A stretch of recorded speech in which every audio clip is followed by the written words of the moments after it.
This is Red Ice Radio. I'm Henrik Palmgren from Sweden. Welcome. Glad to have you with us if you're joining us for the first time. And welcome back to all our regular listeners. Redice.tv and redicemembers.com is the website. Check it out. A lot of material there for you.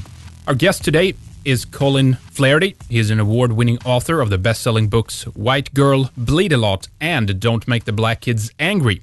His story of how a black man was unjustly convicted of trying to kill his white girlfriend resulted in his release from state prison, and the story was featured on NPR, the LA Times, and Court TV. Colin returns to the show for another discussion about the issues of escalating black mob violence and black-on-white racial crime. This is a huge issue, a huge controversy that remains hidden and covered up by the mainstream media. We discuss how the controlled media relentlessly hammers away at the convoluted stories of black oppression and discrimination while brushing over the truth of the insane hostility and violence that cops and average citizens deal with on a regular basis. We are going to talk about Black Lives Matter, Obama, the DNC, Hillary, crime statistics, violence against police, and many, many more things. So stay tuned for another eye-opening discussion.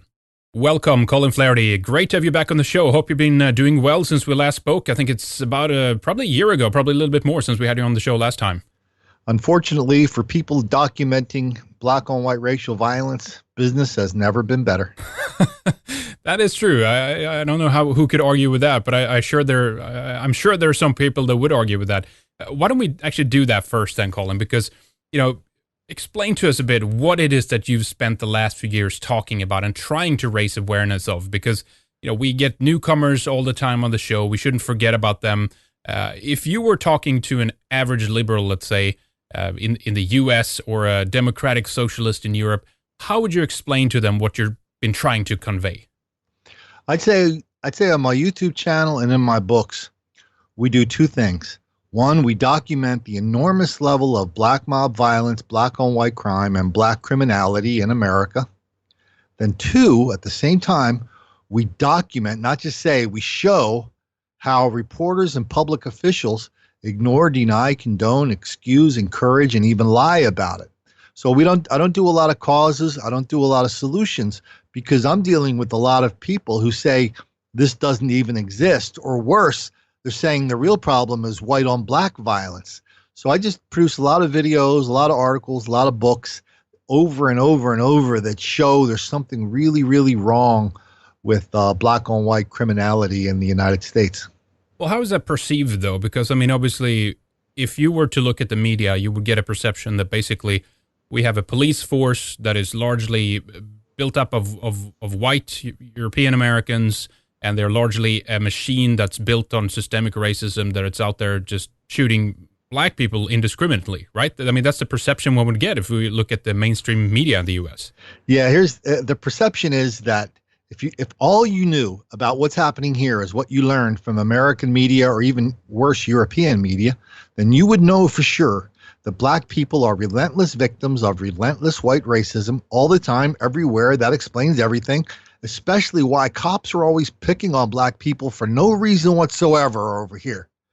And boy, it's so easy. I call that the biggest lie of our generation, but it's a story you can read in the newspaper or see on TV every day. There are certain scenarios, of course, that are not always just, black and white, pun intended, I guess. But we had, for example, the recent shooting of this black guy who was helping the autistic, kid, and apparently the cop made a mistake. I don't know if he said that he shot the wrong guy or he thought that, he was trying to help the autistic boy or vice versa. I forget the exact details of the story, but the point is there's millions of interactions between police and civilians in the U.S. every year, and some of them are obviously statistically going to end up kind of, in a bad situation, right? Yeah, well, we don't say that white crime is non-existent or that police do not make mistakes. What we do say is that this whole black on white thing is wildly out of proportion. Also wildly out of proportion is the amount of black violence directed at cops versus the other way around. Every cop in America now is a target of black. It's very racial. black harassment, black taunting, black threats, black violence, and even black murder. And we don't hear enough about that either. I spend a lot of time documenting that as well. Why is that then, do you think? I mean, who's responsible for that? I think we should look towards the media, because we've had so many cases where the media hone in on one of these scenarios. They hammer it for days on end, weeks on end in some cases, and pick apart these cases to show it was a white police officer that just indiscriminately shot a black person, right? Is that what has led this antagonism between police and the African American community? Well, that's part of it, and again, I don't even know how fruitful it is to talk about the causes of it, because a lot of people say it doesn't exist, or if it exists, it exists for good reasons. All I'm saying is, people, is if you know any cops, talk to them about what their life is like every day now, how they are targets of this racial harassment. And sure, if you read the newspapers, TV, radio, you'll absolutely see a lot of people who encourage that kind of behavior. What did you think of the cases that we had before I want to talk about the Dallas police shooting a bit with you, but we had two cases before that. It was Philando Castile and Alton Sterling. What was your initial perception of these two? Well, on the case of Alton Sterling, I mean, so I did a video on that on my YouTube channel. And I reminded people of one thing. It was kind of trivial, but it's still worth noting. I mean, the stuff he was doing outside there was illegal. He was illegally selling DVDs. I came across one of these public service industry DVDs, public service announcements from the movie industry. And it showed, I think they were in Japan, but it showed this Japanese guy and this really hot looking Japanese cop. They're chasing this guy with guns drawn because he was counterfeiting movies and selling them. So some people take that very seriously, but on the other level, this is a guy with a felon. He had a gun. He didn't comply with police orders. I mean, if he obeyed the law, he'd be alive today. And on that second one, have we figured? I haven't spent much time on that, but have we figured? Did that guy have a gun or not? I think he did. Well, one of the things that happened is that I think it was South American, the cop, though, so that kind of narrative fell apart a little bit there about white police officers. But I think that he said after he was shot, that's when the video starts up, right? That's when the lady in the car starts streaming this live to Facebook. And he said very shortly after she starts it up, I told him not to go for it, right? That's what he said. So indication seems to have been that, the cop is probably on edge with everything that's going on, and he was reaching for something in the glove compartment or something because they have declared he had a gun, so he probably thought he was going for the gun or something, right? I mean, so some people say the gun was visible on his lap, but right. I to tell you the truth, I haven't looked at it that carefully. I'm just waiting. A lot of times, I just like to wait for the facts to come out. I've done some videos on him, but yeah, I mean, but it's weird. I mean, so his girlfriend is out there. That live streaming was weird. Yes. It's weird that he was a suspect in a convenience store holdup a week before in that area where they stole some cigarettes. It's weird at the press conference, his girlfriend was smoking the same kind of cigarettes that were stolen. So I don't know. This stuff goes round and around.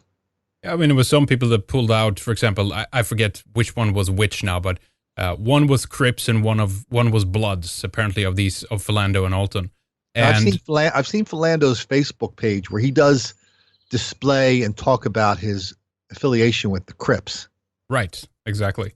So again, we're back to this position where the media is utterly lying because they're presenting an image to us where we had a well-adjusted, guy, and he was like, basically they're painting these guys out to be angels, right? They never did anything wrong, and it's just so disingenuous. Well, what is the greatest example of that this year? It just happened a few days ago in Philadelphia. The Democratic National Convention, I think, what are they called? Mothers for something or other. But Michael Brown's mother, Sandra Bland's mother, all these people that are either thugs or hoaxsters, their mothers were on the stage trying to convince us of what you just said. Yep. I mean, I sometimes I have a hard time kind of getting my head around how crazy that is. It's true. Yeah, it's remarkable. I mean, we don't have to trail off here now, but it's the same thing with with illegals in the U.S. You know, it's like someone made a pretty good tweet. They said, jump the fence to try to get into the DNC and you get arrested, and then jump the fence at the border and you get to speak at the DNC. You know, it's like, well, you know, it's funny how people. I mean, I make the comparison also with what's going on in Europe. I mean, all this bad stuff's going on in Europe with immigrants, and all these people in the media look at it and go, "Oh, what are you talking about, Colin? There's nothing wrong over there. Everybody's happy over there." And I see the same thing with the stuff happening here with the level of black crime, or you see these mothers on the stage, and you go, "Hey, wait a minute, what is that? Sounds crazy." And they go, "What are you talking about?" So here we're getting to a point. Here's what the point where we're getting to. Either A, you and I are crazy as bat guana, or B, a lot of other people are. I'll choose B. I'll choose B too. I think the perception that people are fed with in the media is a very restricted and controlled narrative that is intended to kind of derail us from the truth. In reality, I mean, I don't see it any other way, to be honest. So, and here's what troubles me the most. I was watching. What troubles me the most is how much these narratives are accepted and unchallenged on the mainstream media. And now the narrative is, it's not just, black people are victims of poverty and poor education and lousy housing. No, the main narrative now is black people are victims of white racism. And I mean, just the other day, I saw a guy on CNN. He was on there for like 20 minutes with the main guy with the main host, Cuomo, on CNN. And they were talking about Black Lives Matter. At some point, he said, black people aren't going to listen to old white people anymore. Then this morning on NPR, the most popular show on National Public Radio in America is a show called This American Life with Ira Glass. So they did a show on difficult things you have to tell your children. One of the segments was on race. So they get this guy named Kamau Bell. He says he's a comedian. Yeah, that guy.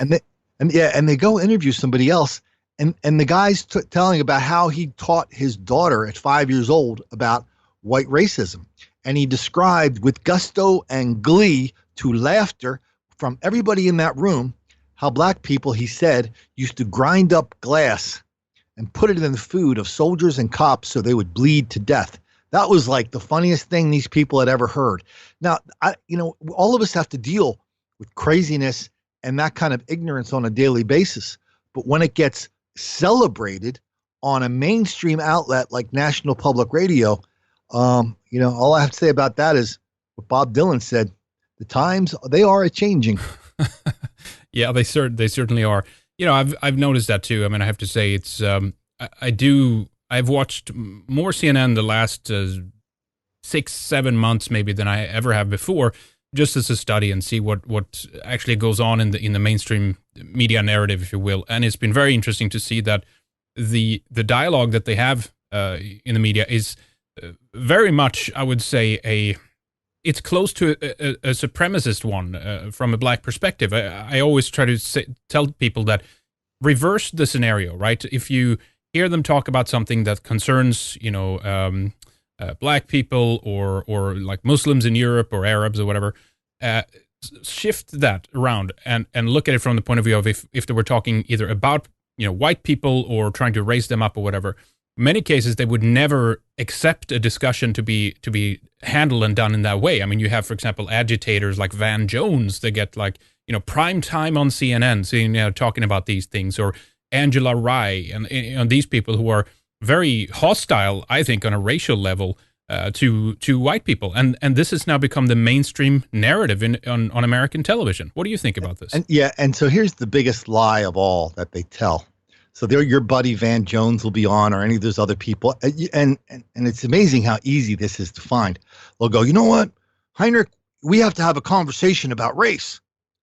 But then just yesterday, a TV weatherman in Dallas, he got fired yesterday because a couple days ago, he was talking on his Facebook page about the Michael Brown's mother at the convention. He said, I'm furious that they would put the mother of this thug on national TV and pretend he's a saint. He got fired for that. That's right. So every time somebody wants to have a discussion, you know what? That's the biggest lie of all. They just shut it down. I want to speak about the Dallas shooting here a little bit later, but one of the things I saw after that was pretty interesting. I think it was a judge, or maybe it was a mayor or something down in Dallas. I forget now who it was. It was some kind of important person. He was talking to MSNBC or something like that, and he was talking about what we can do for our children in this case and how we can educate our children. It was just what you said before, that basically the perception that they want us to share with our children is that we are perpetually in a position of power and influence as white people, right? And if you are black, you're permanently discriminated against. You're going to be in a position where just because of the color of your skin, you're never going to be given the same opportunities, and that it's important that you as a child do everything you can to equalize this imbalance. And I just found that remarkable, considering how many programs there are in the United States that actually discriminate against white people on a racial basis, such as affirmative action, such as these, scholarships that are handed to non-white people just because of the fact that they're non-white, right? I mean, if there's any racial discrimination going on in this day and age, it's against white people, right? There's no doubt about that. You probably do the same thing that I do when I watch CNN. I do this for CNN and NBC. I kind of have an internal stopwatch in my head. I as soon as I turn it on, I just listen for how long it takes for somebody to say something that is ridiculously untrue. I mean, like a Van Jones saying, that black people are relentless victims of white racism. When you talk about Dallas, okay, listen, what do we hear about Dallas except every guy on CNN and MSNBC and the others, they say Dallas was a peaceful rally. Well, as soon as that shooting happened, 300 to 400 black people went down to a convenience store nearby. They looted it. They beat the hell out of the clerks. Then they went into the parking lot and started to celebrate. This is all on video. There's a video that I use on my videos of a whole bunch of black people laughing and dancing. Yeah. In response to the killing of the 5 cops. Then they put the camera on a black activist in Dallas, and they said, "What do you think of this?" Well, he said, "I'm sorry about it." But then he went on for 5 more minutes how it's an important message to white people that they really suck. And this whole construction that Obama uses and everybody else uses now, it's like Obama will say, "Well, I like free enterprise. That's why we have to nationalize the healthcare system. I like the Second Amendment. That's why I have to grab your guns. I like cops, but that's why I have to remind you that they're a bunch of racist pigs," which is basically what Obama did at their funeral. I mean, everybody just, when they hear that, they go, "Oh, isn't that nice? He likes cops." I think Obama has found a way that no previous president has to explain and to a certain extent kind of convolute the message of reversing things or using things to his own advantage in a way that I haven't seen before. I mean, obviously his speech writers are incredibly talented. It's well thought out, and they spend probably days on end thinking about these speeches that he does. But you're absolutely right. I mean, he's managed to twist and turn the truth in so many different ways.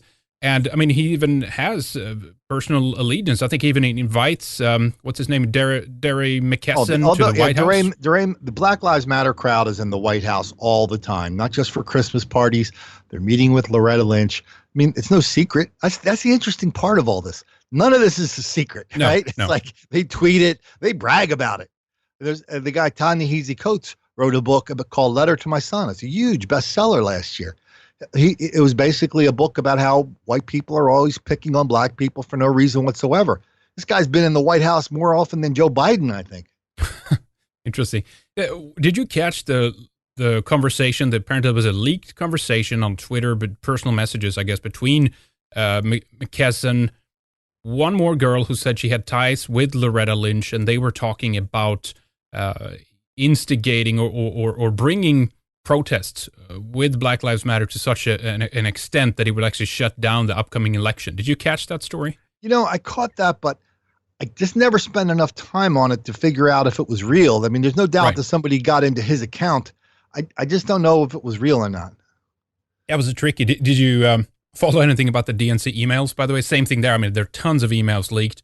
I've only managed to look at a fraction of them so far. Yeah, I've looked at some of them, and it's if you look on American TV and movies, there's that TV show called The West Wing, and there was another one called Primary Colors, both by the same guy, Aaron Sorkin.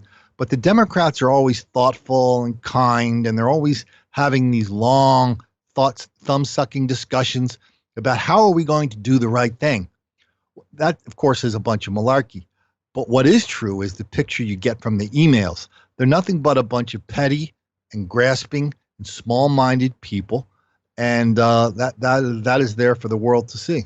Vicious, too, by the way. Really hateful. It was interesting to see. Vicious, hateful, all those things. It's amazing. All right, let's speak a bit about Dallas, the police shooting that occurred there. Were you surprised when this happened? I thought, first thing I thought was, well, it was just a matter of time, I guess. I try to stay surprised at all this stuff, but even before Dallas, I had written a story about all the police shootings over the last month. And it was like, when they shot those three guys in, there was another one, right? A couple days before that, the three guys in Baton Rouge. And I said, listen, this one's getting all the attention, but look at all these other black on cop episodes of violence over the last month. And I just went down, and this was for American Thinker. Just name one after another, and how cops are targets, and the reporters, they just don't seem to care that much. No, that's right. Yeah, I thought, wasn't Gavin Long was one of the guys in killed two officers in Baton Rouge. I thought that was after the Dallas attacks? I can't even separate them anymore. Neither can I, to tell you the truth. There are so many of them. They occur all the time. There was I think 2 or 3 that I heard afterwards as well, where 1 or 2 police officers had been shot. But it's interesting because the media cherry pick. They always just pick, a few of them here. In Dallas, I think they were just basically forced to deal with it because it was just such a huge story. But in other cases, if it's 1 or 2 cops shot, they just don't raise it at all. It comes up on the local media maybe, but not to the national media, right? And nobody will connect the dots in the local media. Nobody will say that this is a part of a pattern of violence against police officers. They'll just sit there and they always do the, we're very sad about this, but they won't connect the dots and won't say what's obvious, which is police are under attack from violent black people every day. And that is now the default response. When a cop pulls somebody over, or when a cop goes into a black neighborhood and walks up into a 7-Eleven, the default response is defiance, threats, and violence.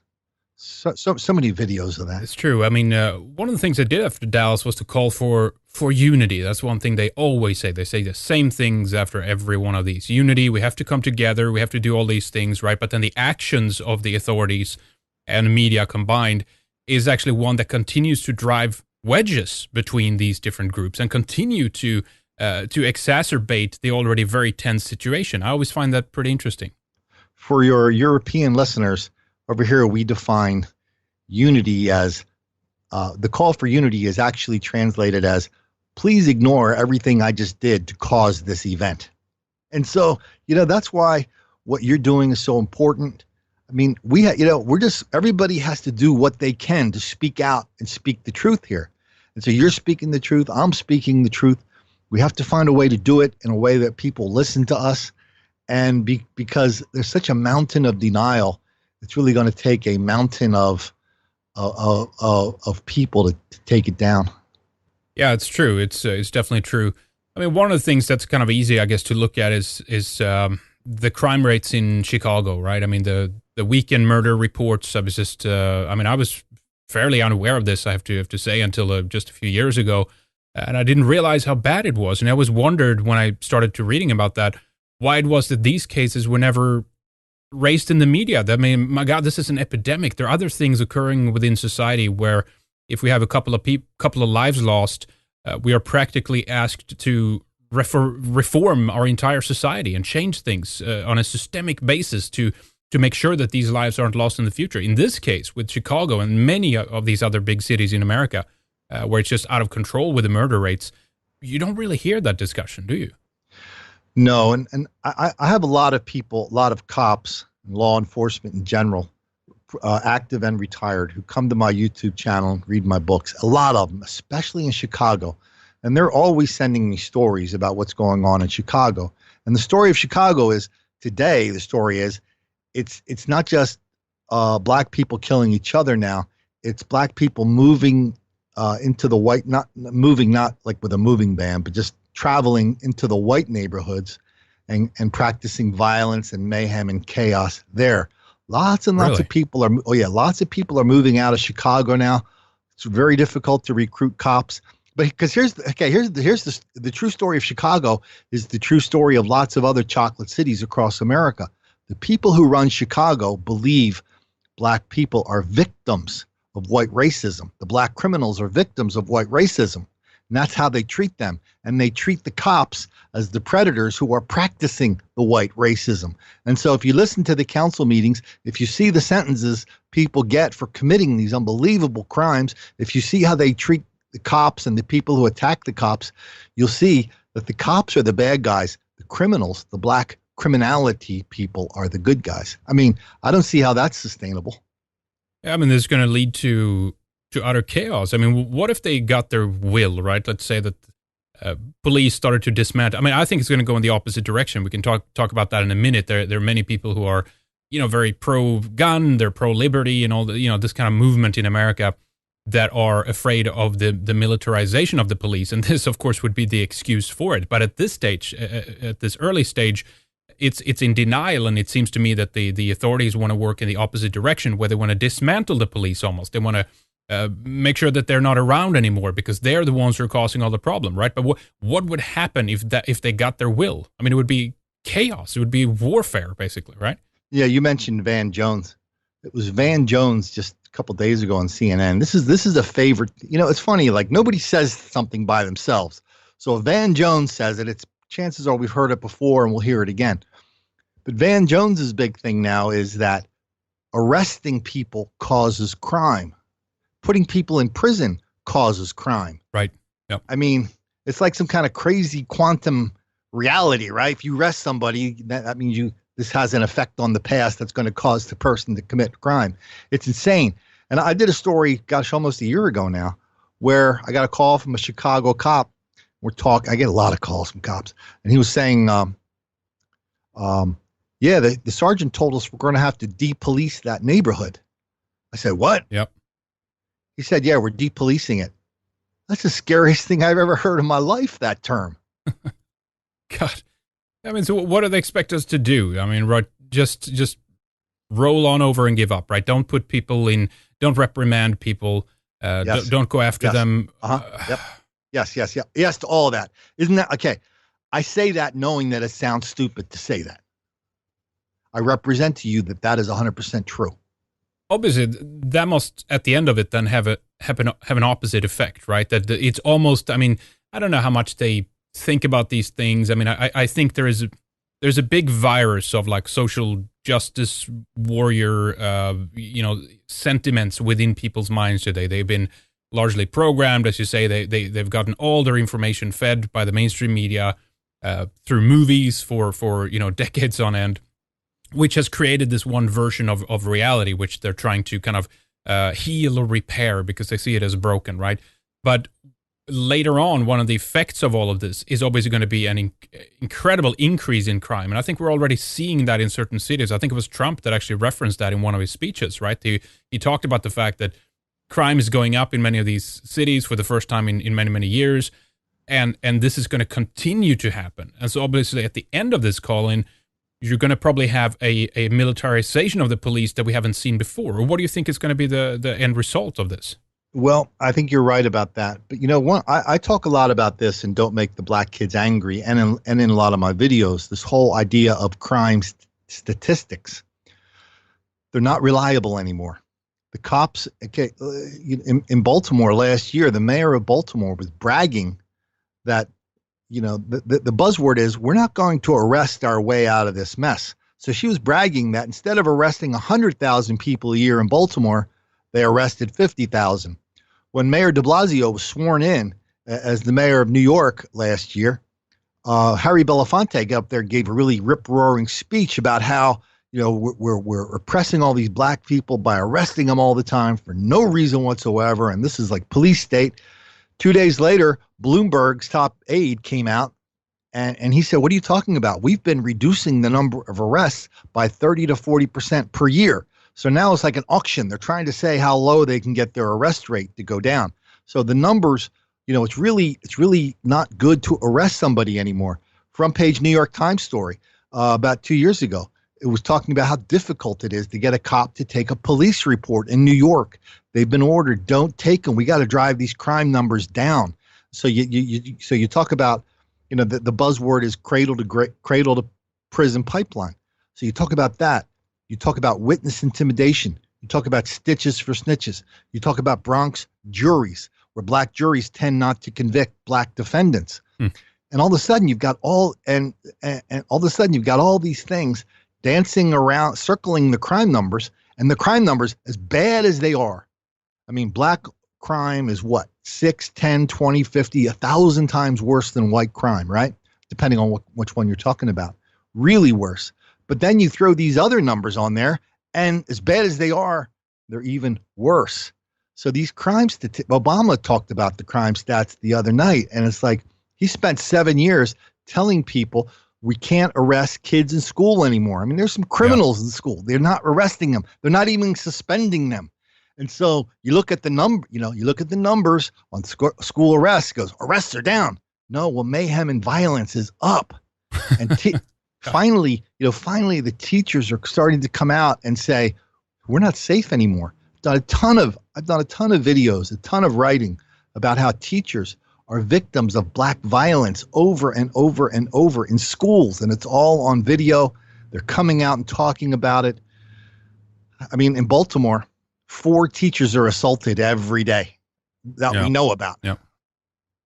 It's just remarkable. I mean, one of the things I've noticed is that in America, many things is on a racial level. I mean, despite the fact that a while back, I think they kind of declared it like we're approaching some kind of post-racial society now or whatever. But whenever you do look at these kinds of stories or whatever, it's hyper focus on race, right? It's 100%. Yeah. You mentioned this, for example, about the judges, right? If there's black judges, they will work and operate on a level which is beneficial to them as a group, right? I mean, it's kind of documented that many times. It's a level of corruption that maybe it would be more difficult for someone who's more objective, a white objective person to understand, right? If they're trying to be fair or whatever.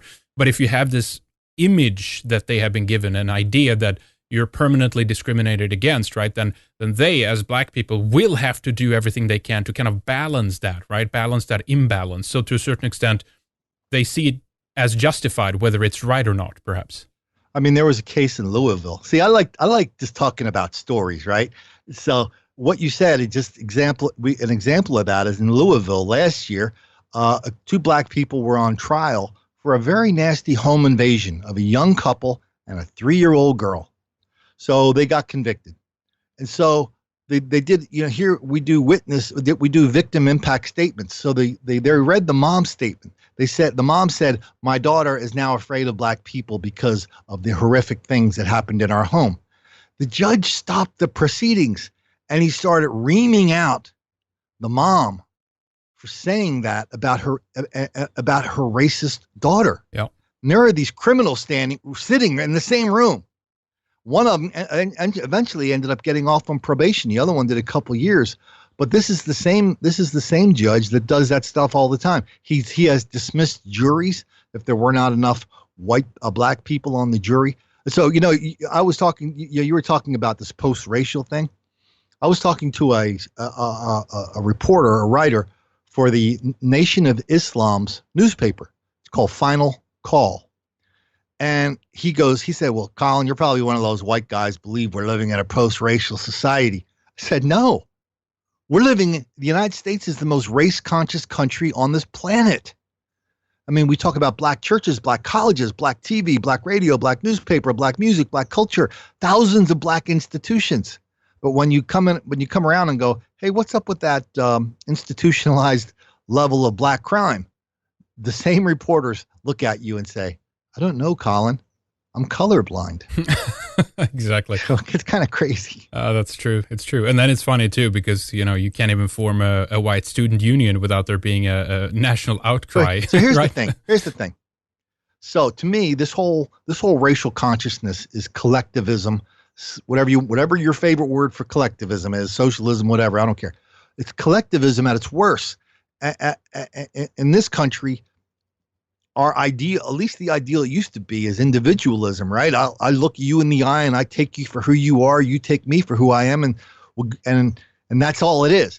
And so I don't understand when I hear some people go, "Hey, well, it's only fair. Let's have a white students union." No. You're going in the opposite direction.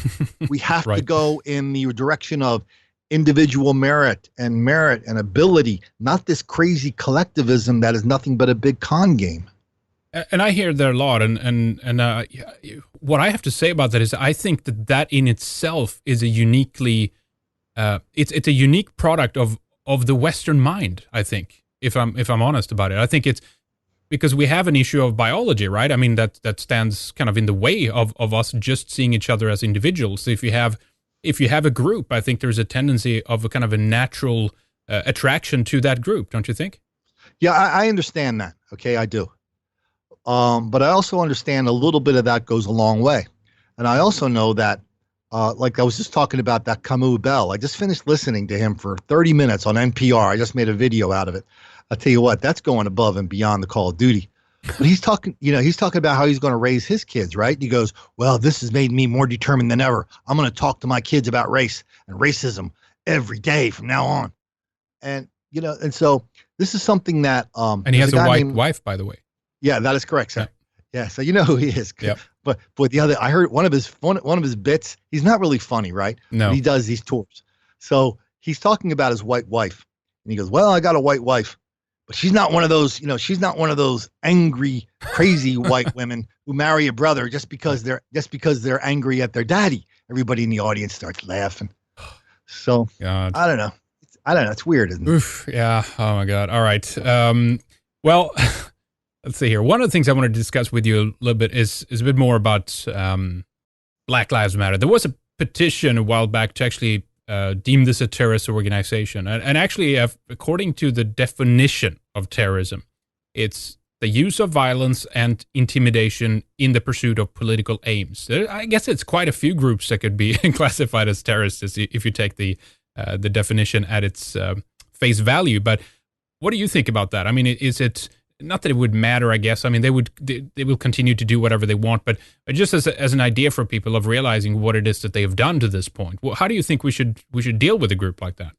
Yeah, I don't think people really listen to what Black Lives Matter is saying, and if you do, and if you've watched all their videos as I have, then you know how insidious they are and how insidious their aims are. But again, this is not like the Rotary Club, right? They don't have cards and memberships and meetings. Just like 2 weeks ago, there's a little beach town near Philadelphia. It's like the favorite beach area for Washington, D.C. There's an area called Rehoboth and Ocean City, Maryland. That's where all the D.C. people go. It's supposed to be a nice white bread little beach town, right? 2 weekends ago, I did a story about hundreds and hundreds of black people on the boardwalk who were attacking cops, who were fighting the people on the boardwalk, destroying property. And of course, as soon as the cops showed up, everybody started yelling Black Lives Matter. Now, the local newspaper, the only one that did a decent account of it, they went out of their way to say, well, there's no evidence. This is part of the Black Lives Matter national organization. Well, that kind of misses the point. Everybody's like, if that's the cause of the week, that's what everybody's down with this week. One of the things we talked about before we started the show was what's been happening in London. You had a huge, I don't know what to call it, scuffle. Why don't we call it what it was? A riot. A riot. There you go. Thanks. I was actually trying to reach for the right word, but there you go. Black Lives Matter. And again, I mean, whether they actually are in any way, as you say, card-carrying members doesn't matter. It seems that the promotion of BLM has been so successful around the world that you have other groups of people who have migrated from Africa to Europe that is now associating themselves with the plight of Black Americans that they're picking up on this term and they're starting to riot in Hyde Park in London, in smaller towns in France. It's unbelievable, isn't it? Yeah, and okay, so that is what it is, right? We see it on video. I did a video on it, same in France. But there's also one other thing that's the same as what it is here in America. You get the local constable in London. I remember this guy word for word going, "Oh, don't worry, this is isolated. It's not, it's not Black Lives Matter. It's, nothing. Race has nothing to do with this. It's just a couple things that got out of hand." And there were people were throwing rocks and bottles at cops. Somebody got stabbed. Everybody was yelling "Black Lives Matter." This was not cucumber sandwiches with the Queen. Right. Oh, it was not. It was not. I suspect we're just kind of seeing the beginning of this too, unfortunately. What are some of the statistics? I mean, one of the things I usually refer to this one, and I'm sure you said you have multiple of these in Don't Make the Black Kids Angry, your book. But according to the 2010 National Crime Victimization Survey, which is done by the Bureau of Justice Statistics, it means that if you adjust for the population size, the differences between white and black populations, blacks commit 25 times more violent assaults than whites do against blacks. These statistics... That number could be as high as... You multiply that by 10, and nobody can give you a serious argument against that either. Really? Oh, yeah. That bad? I mean, this is a common theme on my YouTube channel. Show me the white on black videos. Right. We document black on white violence by the thousands. Yeah. We're documenting it black on old against gay people, against young people, against Asian people. It's got a story this morning out of Minneapolis. Black people are now targeting Hispanic people. Dozens and dozens of Hispanic people have been robbed and beat in the last month in Minneapolis. Another thing I document and Don't Make the Black Kids Angry. Indians. I saw the video about Indians. Tell us about that Indians. Case. I mean, so I actually did a chapter about that and Don't Make the Black Kids Angry as well. There are gangs of black people that travel the country looking to do home invasions on people from India. And it gets down to as basic as this. They pick up a phone book. I mean, how many last names are there in India? There's only like 6. Really, there's only 6. And, one of the names is Singh, S-I-N-G-H. So you start looking for Singhs in a nice neighborhood. Boom. Go in there, and Indians love gold. You grab their gold, or you just get them on the street, or, they're just at another level, they're a lot of them are just older, and they're just easy. They're such soft targets. Enormous amount of black on immigrant violence here. Amazing how much there is. I mean, I think it's such a mess, Colin, in terms of the fact that, the borders are wide open in America, and same thing happens in Europe. And we're going to take a break in a little bit, and I want to ask you more about Europe and your opinions of what have been happening there in just the recent 6 months. Is just, I mean, it's a disaster. We'll get into it. I'm going to be listening to you on that. You know more about that than I do. Yeah, no, let's talk about it. But one of the things is that it's utter madness to have this perception that we are going to create a peaceful, loving, functioning society by having tons of different people from different cultures come in and then try to live side by side in connection with, Obama running programs such as the targeting white zip codes so that, there can't be white neighborhoods anymore in certain areas. They have to try to break everything up and forcefully diversify in this way. I think it's going to lead to chaos. What do you think? Well, Milton Friedman said, as long as you have a welfare state, you cannot have open borders. But having said that, I mean, you've been to the United States many times. Did you see white people having any trouble with Asian people or Indian people? It's like, no, this really is a place where immigrants can come and make something out of themselves. And a lot of people are happy to be here. The ones we let in who are willing to kind of buy into the whole thing. But all of a sudden, then all of a sudden overnight, there's a couple of 100,000 people from Somali living here. And it's like, it's a complete catastrophe. So. Yeah, that's right. I know. Minnesota, all the gangs up there, they've been terrorizing. Yeah. And they love that for some reason. I mean, we're getting hit by Somalians really hard too. It's like someone has thought out a plan. They love that combo for some reason. Like put the Somalis next to the Swedes. That's a perfect cocktail of disaster or something. I don't know. Well, I keep reading the headlines on that, and it seems like that really can't get any worse in Sweden. All right. Well, let's talk about that a bit more in the second here. But let's plug the books a bit and talk about your websites and what people can find there. And you have, of course, videos, YouTube channels. I think you had your YouTube channel shut down, right? But you got just a backup going, or what happened with that? So I saw a story in a Pittsburgh TV station. It was all blurred out. There was a little kid in the middle. He was surrounded by a bunch of other kids. You couldn't tell who was who, nor could you hear anything. I called the mom in Pittsburgh, said, "Can I get a copy of the original of that?" Yeah. It was a little white kid surrounded by a dozen black kids who were harassing him, taunting, threatening, finally beat the hell out of him. I put that on YouTube right away. And half the commentary I put on there was about how the reporters are complicit in this violence by not letting us see what it really is. Anyway, next day, YouTube sends me a note saying, "You're glorifying violence against children." Oh, God, I said, really? "I'm exposing it." Oh. And, YouTube was unimpressed, so they yanked me down. But I was up the next day. I don't care. I'm just going back up. All right. Well, we're going to add a link, obviously, to the YouTube channel. I encourage people to subscribe, check it regularly. The videos that come by my desk, if you will, when Colin updates, is just remarkable. Some of these things you can't believe until you see it for yourself. You do have a knack for finding these stories out of local outlets here and there. So definitely people send cops, and people send them to me from all over the country now. Right, it's amazing. Yep. And the question is, Colin, did you see this? All right. So the recent book is "Don't Make the Black Kids Angry," and the one before that is "White Girl Bleed a Lot." And tell us the website where people can go to pick up a copy of your books. The book's easy to find. Probably easier to find White Girl Bleed a Lot at my website, thewhitegirlbleedalot.com. But the books are easy to find. Amazon's the best place to get them, but they're in bookstores. But Amazon's the best place. And here's what I find people do with the books. So a lot of people read the books. I'm very flattered. All the nice reviews I got and all the number of books I sold and how much people like them.